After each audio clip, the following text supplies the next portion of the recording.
Welcome to the mini workshop on writing a CER. I just wanted to take a pause for the cause before you worked on your CER for the current homeostasis lab by looking at examples from before Christmas of the CR people wrote about answering the question, can humans consume too much salt? So the first part of a CER is the claim. Take a moment, read these 4 claims from actual student submissions, and as you read them, think, which one do you think is the best? Why do you think it's the best? You may want to pause to read. Then in class, we turned and talked, and partners discussed their findings, and then we came together as a class. And so the general consensus was claim 2 was not a good CER for a couple reasons. First, one of the main things to remember is a CER is formal scientific writing. And as such, you don't want to start with the word yes. So that would be, means that 2 and 4 aren't the best. But let's look at 2 more in depth. It says, but it's bad for you. What is it's? We don't know. So that's the other thing, that when you are writing a CER and in your claim, avoid using they or it's. Because from this, it could be aardvarks that are bad for us. It could be ice cream, gosh forbid, that's bad for us. We don't know.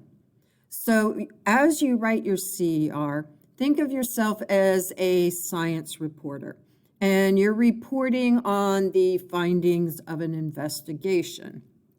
And so you want to keep it in the third person. You don't want to start with I think. Okay. So that's obvious.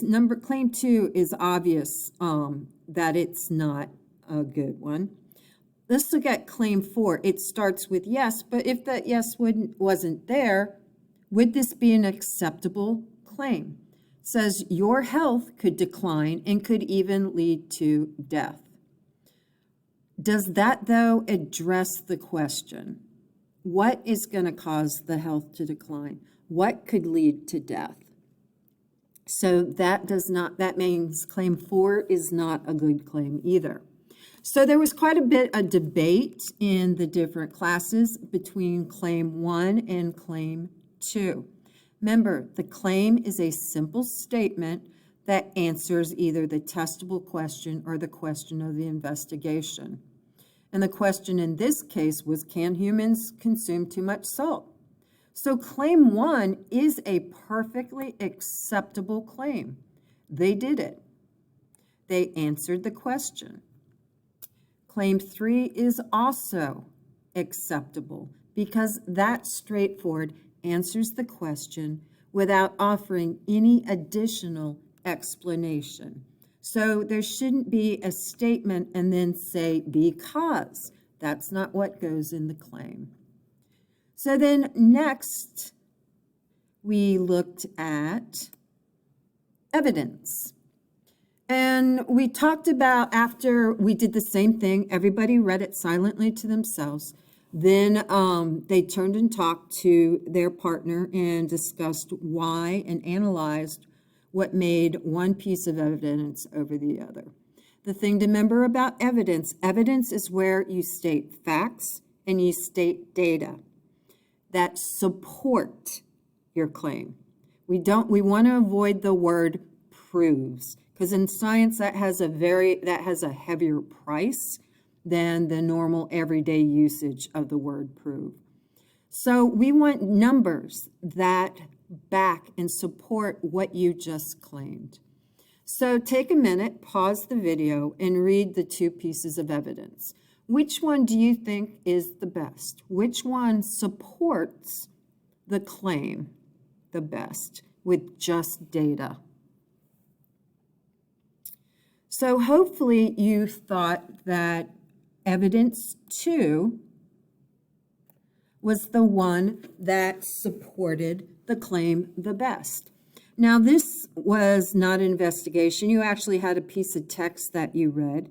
And so the evidence, this person cited textual evidence and used it, and they brought back in, they have a really good, that's a good transition sentence they used. You know, this 19-year-old man in the text can be good evidence that humans can ingest too much salt. So they're making a transition from their claim into their evidence, and then they go farther and they actually bring forth the evidence. And notice, they just stated the observations. There was no analysis. Evidence, you're just laying out the facts. So if we look at the first one, eating too much salt could make your stomach hurt if you eat too much in one setting. I'm not real sure where that came from in the text because it wasn't cited. But here's the part I want to point out in evidence 1. It says, but if you continue eating a large setting over time, your cholesterol and blood pressure could spike and cause you to die. That piece is reasoning. That's analysis. That doesn't belong in the evidence piece. So evidence piece example 2 here is the best. They just stated the facts, and here it was from text, so they cited it from the text. In tonight's CER, from your investigation, your homeostasis investigation, you'll be actually using the numbers and data and talking about the trends you saw in your data table and in your graph. The last part of a CER is our reasoning. Here's where you give the because. Here's where you bring in when you were given key terms. This is where you use the key terms. This is where you explain the science of what happened. So the reasoning is your explanation. So take time to read these three reasonings. And why do you think one is better than the other? As you read, you should notice that reasoning 2 is a little different. Look at reasoning 2. Where would be a better place for a reasoning 2 to go? If you said evidence, you're correct. That is just statement of fact. There's no analysis there. That came straight from the text. So the black reasoning number 2, should actually go in the evidence portion. So then you're left to decide between reasoning 1 and reasoning 3. And our claim was that salt humans can consume too much salt. And the prompt asked you to tie it into 4B, which is talking about cellular transport. So you needed to include tonicity and osmosis. We were also talking about homeostasis. And you needed, so the 2 words that you should definitely have had in your reasoning would have been homeostasis and tonicity. So if we look at number 1, they talk about there was too much salt on the outside of the cell and it caused the cell to shrink, resulting in insufficient oxygen to the body.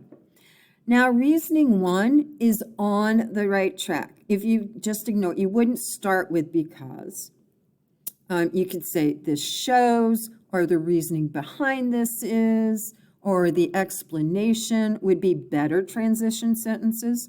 But they did talk about the movement and the transport of molecules. Now, the way this could have been bumped up, the reasoning's where you want to use your scientific terminology. If they had added the word osmosis, included osmosis, and included that it was a hypertonic solution, that would have been a great start.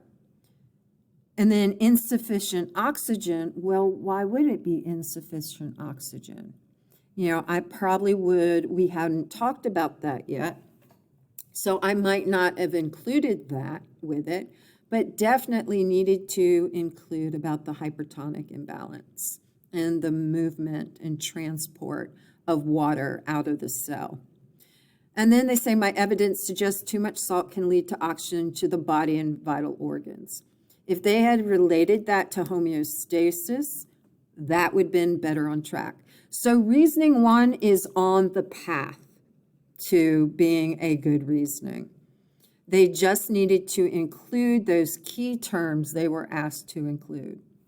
And then reasoning 3 nailed it.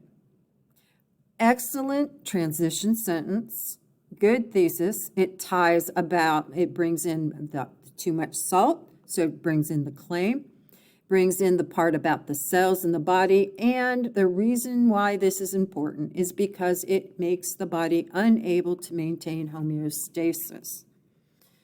And then they go on to explain about the cellular transport and hypertonic imbalance, which is perfect, and talked about osmosis. So notice how this one uses that scientific terminology. It makes a statement and then brings in examples and details. So this is a very well-written reasoning. So I hope this helps. If you needed to correct your sodium CER, I hope this helps you do that. And I also hope that this is a good resource to refer to as you work on today's CER and to identify the difference, what goes in reasoning, what goes in the evidence, and how to write a solid claim statement.